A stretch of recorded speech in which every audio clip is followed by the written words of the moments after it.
Hello everyone, so in this video I will teach you how to factorize like a pro. You can see here we have a question x square minus 9x plus 18.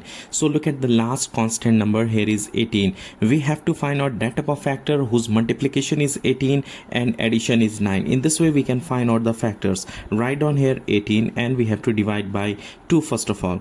2 9s are 18. When you add this 2 we will not get 9. Then again we have to do, cannot divide by 2, so let's take 3 3s are 9. Now you can see here 2 3s are 6 plus 3 which is equal to 9, which is here, and when you multiply this 2, 6 into 3 is equal to 18. It means while multiplying we get 18 and while adding we get 9. So the factors are 6 and 3. So we can write here x square minus, in the place of 9 we have to write on 6 plus 3. Here is x, so x plus 18, so write on here plus 18.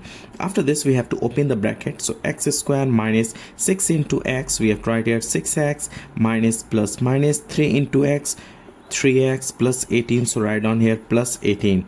Now from first two term we have to take common, from last two term we have to take common. Here is x square means we have 2x, and here is 1x, so 1x we can take common, remaining 1x minus this x already common, here is 6, so write on 6 minus, write on minus 3 and 18. What is the common? 3 is common because 3 and 18 both will come in table of 3, so 3 common. What is remaining here? X, so x write on. When minus is common we have to change the sign, if plus we have to write minus. Now 3 into which number it will be? 18. 3 6 are 18. One thing you have to remember here is x minus 6, here is x minus 6, both will be same.